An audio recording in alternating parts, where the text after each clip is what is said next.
यदि नाथ का नाम दया निधि है तो दया भी करेंगे कभी न कभी। दुख हारी हरि दुखिया जन के दुख क्लेश हरेंगे कभी न कभी। अब आज हम श्रीमद् भागवत गीता का 11वां अध्याय का मनन करते हैं और आपको हिंदी रूपांतरण सुनाते हैं। इस अध्याय में अर्जुन के प्रार्थना करने पर भगवान ने अपने विश्व रूप के दर्शन करवाए हैं। अध्याय के अधिकांश में केवल विश्व रूप का और उसके स्तवन का ही वर्णन प्रकरण है, इसलिए इस अध्याय का नाम विश्व रूप दर्शन योग रखा गया है। इस अध्याय में पहले से चौथे श्लोक तक अर्जुन ने भगवान की और उनके उपदेशों की प्रशंसा की है। विश्व रूप के दर्शन कराने के लिए भगवान से प्रार्थना की है। 5वें से 8वें तक भगवान ने अपने अंदर देवता, मनुष्य, पशु, पक्षी आदि समस्त चराचर प्राणियों तथा अनेकों आश्चर्यप्रद दृश्यों सहित संपूर्ण जगत को देखने की आज्ञा देकर अंत में दिव्य दृष्टि प्रदान करने की बात कही है। 90 में संजय ने भगवान के द्वारा अर्जुन को विश्व रूप दिखलाने की बात कहकर 10वें से 13वें तक अर्जुन को कैसा रूप दिखलाई दिया इसका वर्णन किया गया है। 14वें में उस रूप को देखकर अर्जुन के विस्मित और हर्षित होकर श्रद्धा के साथ भगवान को प्रणाम करके बोलने की बात कही गई है। तदंतर 15 से 21वें तक अर्जुन ने विश्व का स्तवन, उसके प्रभाव का वर्णन और उसमें दिखलाई देने वाले दृश्यों का वर्णन करके अंत में भगवान अपना वास्तविक परिचय देने के लिए प्रार्थना की है। 32वें से 34वें तक भगवान ने अपने को लोकों का नाश करने वाला काल तथा भीष्म, द्रोण आदि समस्त वीरों को पहले ही अपने द्वारा मारे हुए बतलाकर अर्जुन को उत्साहित करते हुए निमित्त मात्र बनकर युद्ध करने की आज्ञा दी है। इसके बाद 35वें में भगवान ने वचन सुनकर आश्चर्य और भय में निमग्न अर्जुन के बोलने का प्रकार बतलाकर 36वें से 46वें तक भगवान की स्तुति, उनको नमस्कार, उनसे क्षमा याचना और दिव्य चतुर्भुज का दर्शन कराने के लिए प्रार्थना करने का वर्णन किया गया है। 47वें और 48वें में भगवान ने अपने विश्व रूप की महिमा और अपने दर्शन की दुर्लभता बतलाकर 49वें में अर्जुन को आश्वासन देते हुए चतुर्भुज रूप देखने की आज्ञा दी है। 50वें में चतुर्भुज रूप के दर्शन कराकर फिर मनुष्य रूप होने का संजय ने वर्णन किया है। 51वें में अर्जुन ने भगवान का सौम्य रूप, मानव रूप देखकर सचेत और प्रकृतिगत होने की बात कही है। तदंतर 52वें और 53वें में भगवान ने अपने चतुर्भुज रूप के दर्शन को दुर्लभ बतलाकर 54वें में अनन्य भक्ति के द्वारा उस रूप का दर्शन, ज्ञान प्राप्त होना सुलभ बतलाया है। फिर 55वें में अनन्य भक्ति का स्वरूप और उसका फल बतलाकर इस अध्याय का उपसंहार किया है। 10वें अध्याय के 7वें श्लोक तक भगवान ने अपने विभूति तथा योग शक्ति का, उनके जानने के महत्व का संक्षेप में वर्णन करके 11वें श्लोक तक भक्ति योग और उसके फल का निरूपण किया है। इस पर 12वें से 18वें श्लोक तक अर्जुन ने भगवान की स्तुति करके उनसे दिव्य विभूतियों का और योग शक्ति का विस्तृत वर्णन करने के लिए प्रार्थना की है। तब भगवान ने 40वें श्लोक तक अपनी विभूतियों का वर्णन समाप्त करके अंत में योग शक्ति का प्रभाव बतलाते हुए समस्त ब्रह्मांड को अपने एक अंश में धारण किया हुआ कहकर अध्याय का उपसंहार किया है। इस प्रसंग को सुनकर अर्जुन के मन में उन महान स्वरूप को, जिनके एक अंश में समस्त विश्व स्थित है, प्रत्यक्ष देखने की इच्छा उत्पन्न हो गई। इसलिए इस 11वें अध्याय के आरंभ में पहले 4 श्लोकों में भगवान की और उनके उपदेशों की प्रशंसा करते हुए अर्जुन उनसे विश्व रूप का दर्शन कराने के लिए प्रार्थना करते हैं। हे प्रभु, हमें भी तो ये दर्शन कराओ। अर्जुन बोले, मुझ पर अनुग्रह करने के लिए आपने जो परम गोपनीय आत्म विषयक वचन अर्थात उपदेश कहा, उससे मेरा अज्ञान नष्ट हो गया। क्योंकि हे कमल नेत्र, मैंने आपसे भूतों की उत्पत्ति और प्रलय विस्तार पूर्वक सुने तथा आपकी अविनाशी महिमा भी सुनी। हे परमेश्वर, आप अपनों को जैसा कहते हैं यह सब ठीक ऐसा ही है, परंतु हे पुरुषोत्तम, आपके ज्ञान, ऐश्वर्य, शक्ति, बल, वीर्य और तेज से युक्त ऐश्वर्य रूप को प्रत्यक्ष में देखना चाहता हूँ। कितनी बड़ी जिज्ञासा की अर्जुन ने। हे प्रभु, प्रभु से तात्पर्य है उत्पत्ति, स्थिति, प्रलय और अंतर्यामी रूप से शासन करने वाला होने से भगवान का नाम प्रभु है। हे प्रभु,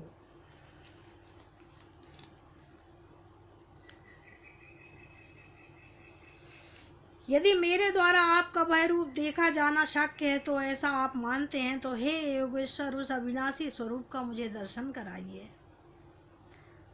तब श्री भगवान बोले, हे पार्थ, अब तू मेरे सैकड़ों हजारों नाना प्रकार के, नाना वर्ण तथा नाना आकृति वाले अलौकिक रूपों को देख।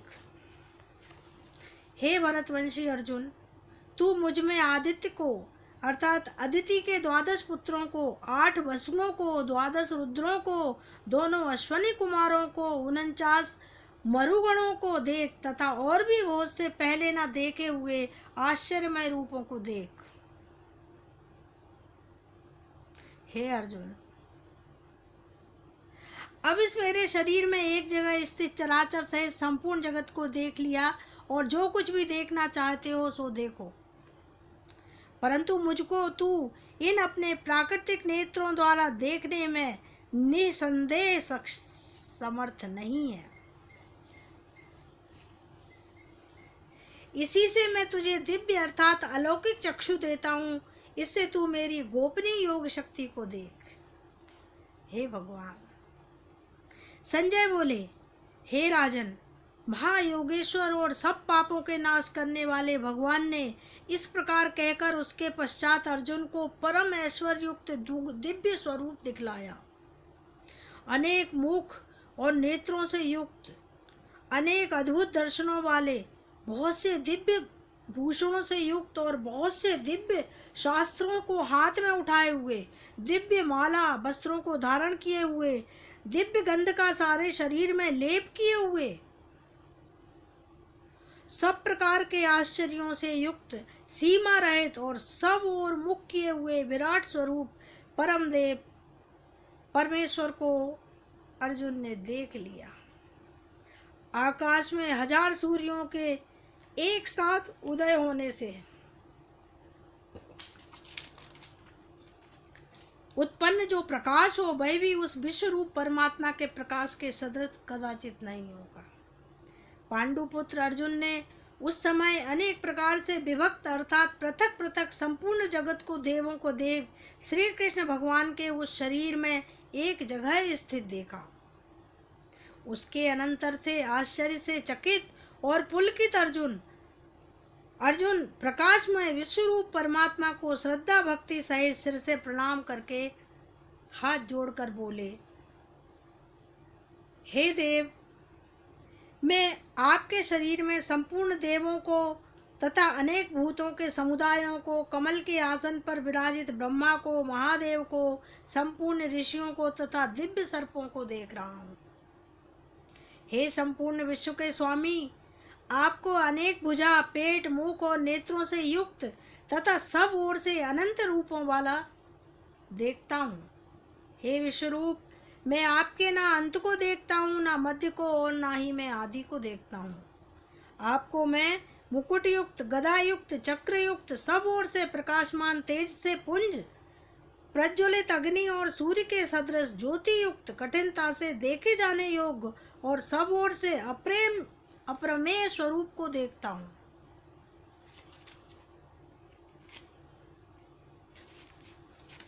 आप ही जानने योग्य परम अक्षर अर्थात पर ब्रह्मा परमात्मा है। आप ही उस जगत के परम आश्रय हैं। आप ही अनादि धर्म के रक्षक हैं और आप ही अविनाशी सनातन पुरुष हैं। ऐसा मेरा मत है।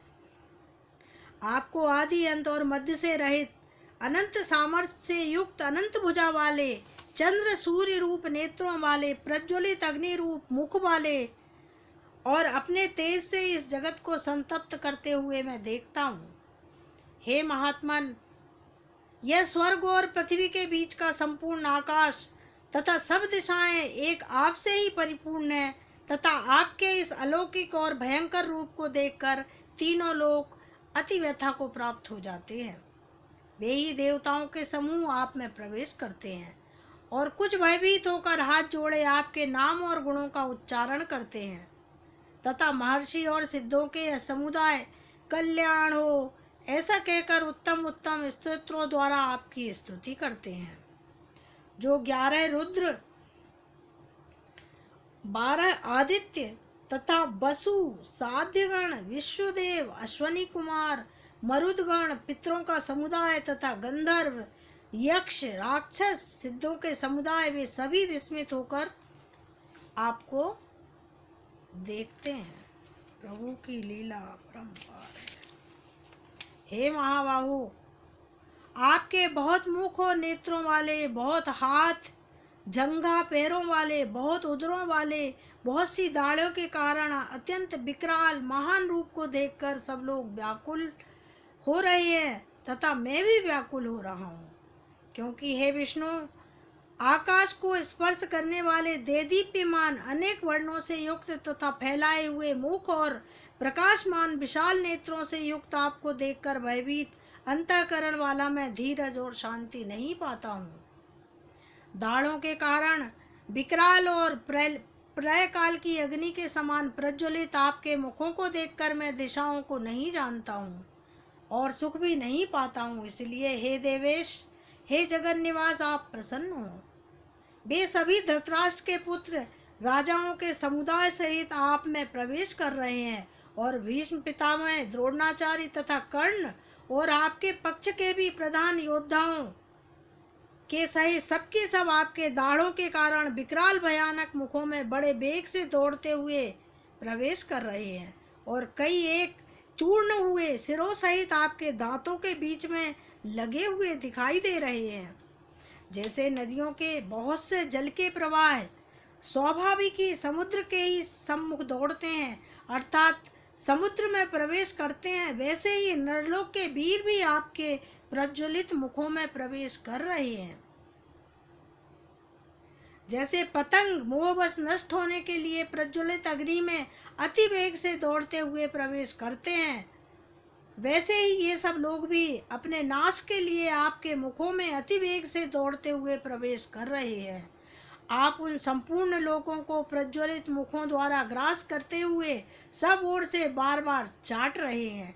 हे विष्णु, आपका उग्र प्रकाश संपूर्ण जगत को तेज के द्वारा परिपूर्ण करके तपा रहा है। मुझे बतलाइए, आप उग्र रूप वाले कौन हैं? हे देवों में श्रेष्ठ, आपको नमस्कार है। आप प्रसन्न होइए। आदि पुरुष, आपको मैं विशेष रूप से जानना चाहता हूँ, क्योंकि मैं आपकी प्रवृत्ति को नहीं जानता। श्री भगवान बोले, मैं लोगों का नाश करने वाला बढ़ा हुआ महाकाल हूँ। इस समय इन लोगों को नष्ट करने के लिए प्रवृत्त हुआ हूँ। इसलिए जो प्रतिपक्षियों की सेना में स्थित योद्धा लोग हैं, वे सब तेरे बिना ही नहीं रहेंगे, अर्थात तेरे युद्ध न करने पर भी इन सब का नाश हो जाएगा। अतएव तू उठ, यश प्राप्त कर और शत्रुओं को जीत कर धन धान्य से संपन्न राज को भोग। हे सब शूरवीर पहले ही मेरे ही द्वारा मारे हुए हैं। हे सवैश्चन, तू तो केवल निमित्त मात्र बन जा। सव्यसाचिन का मतलब है बाएं हाथ से भी बाण चलाने का अभ्यास होने से अर्जुन का नाम सव्यसाची हुआ था। सव्यसाची नहीं, सव्यसाची। द्रोणाचार्य और भीष्म पितामह तथा जयरथ, कर्ण और बहुत से मेरे द्वारा मारे हुए शूरवीर योद्धाओं को तू मार। भय मत कर, निसंदेह तू युद्ध में वरीयता को प्राप्त होगा, इसलिए युद्ध कर। संजय बोले, केशव, भगवान के इस वचन को सुनकर मुकुटधारी अर्जुन हाथ जोड़कर कांपता हुआ नमस्कार करके फिर भी अत्यंत भयभीत होकर प्रणाम करके भगवान श्री कृष्ण के प्रति गदगद वाणी से बोला। अर्जुन बोले, हे अंतर्यामिन, यह योग्य ही है कि आपके नाम गुण और प्रभाव के कीर्तन से जगत अति हर्षित हो रहा है और अनुराग को प्राप्त हो रहा है तथा भयभीत राक्षस लोग दिशाओं में भाग रहे हैं और सब सिद्ध गणों के समुदाय नमस्कार कर रहे हैं। हे महात्मन, ब्रह्मा के भी आदिकर्ता और सबके बड़े आपके लिए वे कैसे नमस्कार ना करें, क्योंकि हे अनंत, हे देवेश, हे जगन निवास, जो सत असत और उनसे परे अक्षर तथा सच्चिदानंदगण ब्रह्मा है वो आप ही है। आप आदिदेव हैं, सनातन पुरुष हैं। आप इस जगत के परम आश्रय और जानने वाले तथा जानने योग्य और परम धाम है। हे अनंत स्वरूप, आपसे ये सब जगत व्याप्त अर्थात परिपूर्ण है। आप वायु, यमराज, अग्नि, वरुण, चंद्रमा, प्रजा के स्वामी, ब्रह्मा और ब्रह्मा के भी पिता हैं। आपके लिए हजारों बार नमस्कार नमस्कार, आपके लिए भी बार बार नमस्कार नमस्कार नमस्कार। हे अनंत सामर्थ्य वाले, आपके लिए आगे से और पीछे से भी नमस्कार। हे सर्वोत्तम, आपके लिए सब ओर से नमस्कार, क्योंकि अनंत पराक्रमशाली आप समस्त संसार को व्याप्त किए हुए हैं, इससे आप ही सर्वरूप हैं।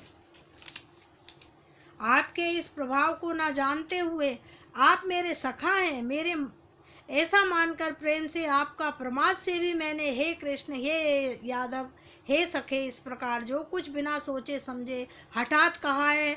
और हे अच्युत, आप जो मेरे द्वारा विनोद के लिए विहार, शय्या, शासन और भोजन आदि में अकेले अथवा उन सखाओं के सामने भी अपमानित किए गए हैं, वह सब अपराध अप्रमेय स्वरूप अर्थात अचिंत्य प्रभाव वाले आपसे मैं क्षमा करवाता हूँ। आप इस चराचर जगत के पिता और सबसे बड़े गुरु और अति पूजनीय हैं। अनुपम प्रभाव वाले तीनों लोकों में आपके समान भी दूसरा कोई नहीं है, फिर अधिक तो मैं कैसे कह सकता हूँ।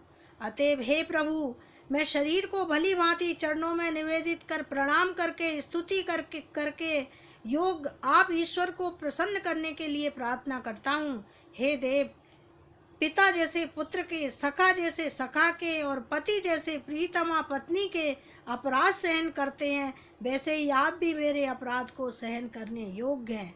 मैं पहले न देखे हुए आपके इस आश्चर्यमय रूप को देखकर हर्षित हो गया हूँ और मेरा मन भय से अति व्याकुल हो रहा है। इसलिए आप उस अपने चतुर्भुज विष्णु रूप को भी मुझे दिखलाइए। हे देवेश, हे जगन निवास, प्रसन्न होइए। मैं वैसे ही आपको मुकुट धारण किए हुए तथा गदा और चक्र हाथ में लिए हुए देखना चाहता हूँ। इसलिए हे विश्वरूप, हे सहस्त्रबाहु, आप उसी चतुर्भुज रूप से प्रकट हो जाइए। श्री भगवान बोले, अनुग्रह पूर्वक मैंने अपनी योग शक्ति के प्रभाव से यह मेरा परम तेजोमय सबका आदि और सीमा रहित विराट रूप तुझको दिखलाया है, जिसे तेरे अतिरिक्त दूसरे किसी ने पहले कभी नहीं देखा है। हे अर्जुन, मनुष्य लोक में इस प्रकार विश्व रूप वाला मैं ना वेद और यज्ञों के अभ्यास से, ना दान से, ना क्रियाओं से और ना उग्र तप से ही तेरे अतिरिक्त दूसरे के द्वारा देखा जा सकता है। मेरे इस प्रकार के इस विकराल रूप को देखकर तुझको व्याकुलता नहीं होनी चाहिए और मूढ़ भाव भी नहीं होना चाहिए। तू भय रहित, प्रीति युक्त मन वाला होकर उसी मेरे इस शंख चक्र गदा पद्म युक्त चतुर्भुज रूप को भी देख।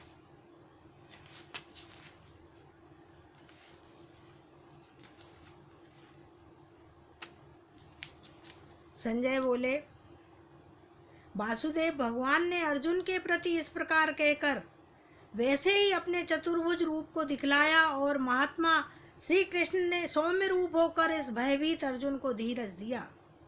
अर्जुन बोले, हे जनार्दन, आपके इस अति शांत मनुष्य रूप को देखकर अब मैं स्थिर चित्त हो गया हूँ और अपनी स्वाभाविक स्थिति को प्राप्त हो गया हूँ। श्री भगवान बोले, मेरा जो चतुर्भुज रूप तुमने देखा है वह सदूर्श है, सुदूर्श है, अर्थात इसके दर्शन बड़े ही दुर्लभ हैं। शुद्ध भाषा में देवता ही सदा इस रूप के दर्शन की आकांक्षा करते रहते हैं। जिस प्रकार तुमने मुझको देखा है, इस प्रकार चतुर्भुज रूप वाला मैं ना वेदों से, ना तप से, ना दान से, ना यज्ञ से देखा जा सकता हूँ। परंतु हे परंतप अर्जुन, अनन्य भक्ति से मतलब अनन्य भक्ति का भाव अगले श्लोक में आगे आएगा, तो फिर मैं समझाऊंगी आपको। अनन्य भक्ति, जिस प्रकार तूने मुझे देखा है, इस प्रकार चतुर्भुज वाला रूप मैं ना वेदों से, ना तप से, ना दान से और न यज्ञ से ही देखा जा सकता है।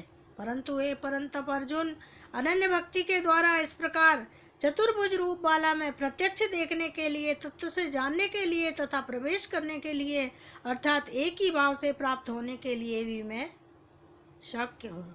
हे अर्जुन, जो पुरुष केवल मेरे ही लिए संपूर्ण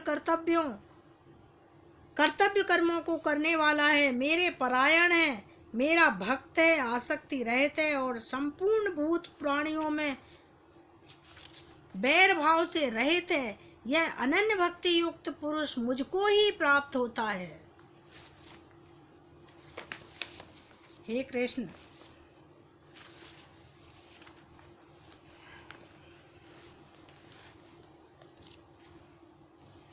देखिए भगवान ने कृष्ण को इतने विराट रूप दिखाए अर्जुन को कि अर्जुन तो पहले डर ही गए होंगे। भगवान के वचनों से अर्जुन कंपित हुए, डरे। इसका क्या मतलब था? इससे संजय ने ये भाव दिखलाया है कि श्री कृष्ण के उस घोर रूप को देखकर अर्जुन इतने व्याकुल हो गए कि भगवान के इस प्रकार आश्वासन देने पर भी उनका डर दूर नहीं हुआ। इसलिए वे डर के मारे कांपते हुए भगवान से उस रूप का संवरण करने के लिए प्रार्थना करने लगे।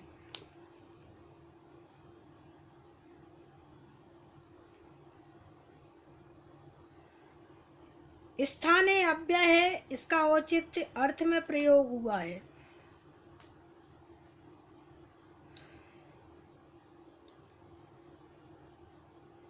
भगवान ने जो इतनी बातें अर्जुन को दिखाई हैं, निश्चित ही अर्जुन के मन में जो संदेह था वो संदेह दूर करने के लिए भगवान को अपना असली रूप दिखाना पड़ा।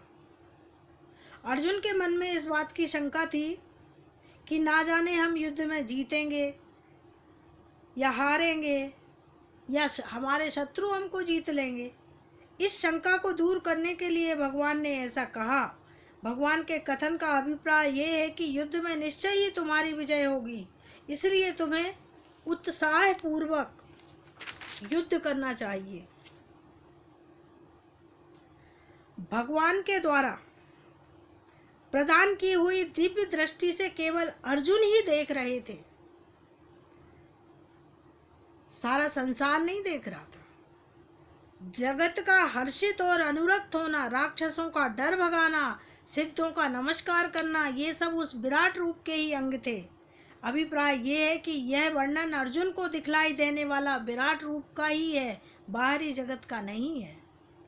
उनको भगवान का जो विराट रूप दिखता था उसी के अंदर ये दृश्य दिखलाई पड़ रहे थे, इसी से अर्जुन ने ऐसा कहा था।